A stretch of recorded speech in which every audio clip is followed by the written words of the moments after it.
kung fu.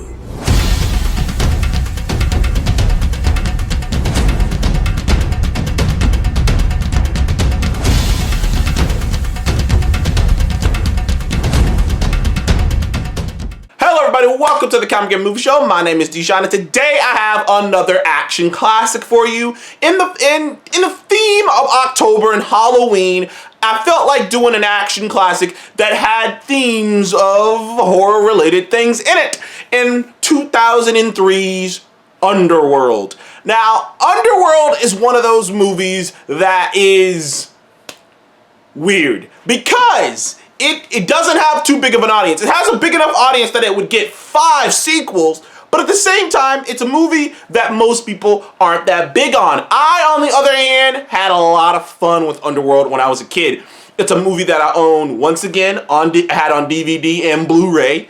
It's a movie that I thought was just so good. I had so much fun with at the time because it's a movie that's playing with one of the funnest concepts in fiction, which is vampires versus werewolves. It's always been a fun caution, going all the way back to the Universal monster days when we'd see Dracula and the Wolfman on screen together.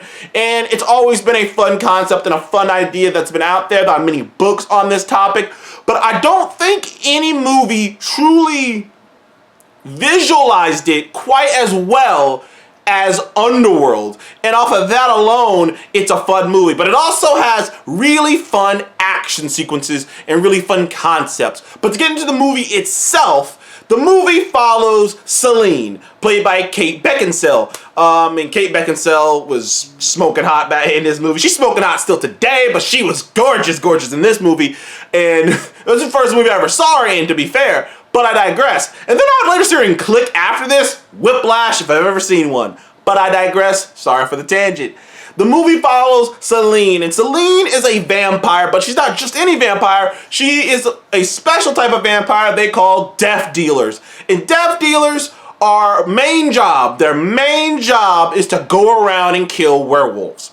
Go around, or lycans, as they say, is to go around and kill werewolves. That is their main job. That is their main duty. Destroy all werewolves. But at the beginning of the movie, it's established pretty, up top that this war with the vampires and werewolves has been going on for 600 years.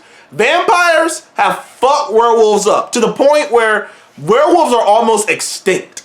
So, at the beginning of the movie, she's pretty much just like, well, looks like my job is about to go extinct. And you discover in the movie why she's so obsessed with killing werewolves. Why she's just like, nothing else matters to her other than killing werewolves. She doesn't care about her position. She doesn't care about the fact that she was one of the head of the family's named Victor's close disciples, so she should technically be in a bigger place. But the idea they really play with is the war used to be out in the open, but as time went on and humanity advanced and whatnot, the war started to take more. It started to happen more in the shadows because they play with the same concept that's played with in Blade, which is the whole concept that vampires can never truly take over the world because of the sun. As long as humanity has the sun, vampires will never ever truly be able to take over the world, at least out in the open. Because once humanity finds out they exist, they'll concentrate their resources in getting rid of them. Something that would actually come to pass in Underworld, the third movie, Underworld Awakening. That actually happened. The thing that they feared happened. But in this movie, that's still one of the concepts they're playing with here, is that's why this is all in the shadows, because they want to keep the humanity out of it. But unfortunately, the Lycans have other ideas, as they're shooting out in the public. The Lycans are kind of turning up out in the public eye, and more Lycans than they've ever seen before, because they're chasing after this guy named Michael Corvin. And why are they going after Michael Corvin? Because, as it turns out, Michael Corvin is the descendant of some ancient fucking immortal dude who's the source of all vampires and werewolves. And the werewolves' idea is, we're gonna mix vampire blood, we're gonna mix werewolf blood, and we're gonna make a super being that can end the peace, that can finally bring peace and allow us to end this war. And Selene, and that's pretty much the movie. That, like, they're trying to capture Michael to make him into this super weapon. Selene's trying to stop it from happening, and the rest of the movie goes off. Now, I could go on and on about the main plot of the movie, but just to get into the nitty-gritty of the things that absolutely work about this movie is the way that it is shot. The visuals and the way that this movie is shot, it's not quite goth. It's goth, but it's not The Crow. You know what I mean? It's not The Crow. It's not that kind of goth, but it is goth. It's like Victorian goth. The way they dress, the imagery they play with, the way that the Coven's mansion looks, and the things they do. So much of this movie is just visually stunning, and from a complete visual points, even the action sequences.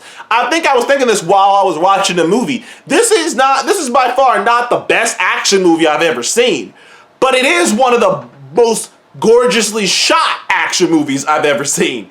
The way that it's shot, I mean, they make Selene holding 2 pistols and shooting off rounds look sexy as fuck.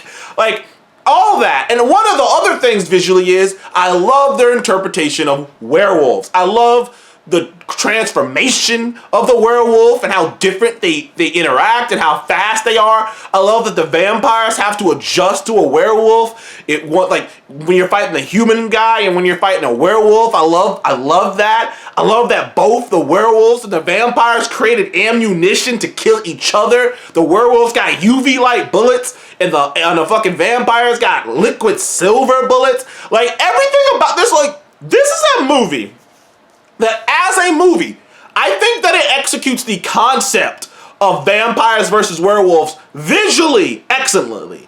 Once you get into the plot and once you get into some of the details, some things don't add up, but it's not enough for you not to enjoy the movie. It's not enough for you not to enjoy what's happening, because you like Selene. Michael is kind of like the stereotypical, I don't know what's going on, but I have a good heart protagonist. But you like Selene, you like the world that they're building here. Like, that's the thing I'll say about this movie. You can just get lost in this world that they're building with these vampires and whatnot. Like, the sun never rises, which makes sense because these are vampires and werewolves. Why would the sun rise? Though a little bit of me did, once again, that asks another question. It's like, why wouldn't you guys do more work during the day? But I digress.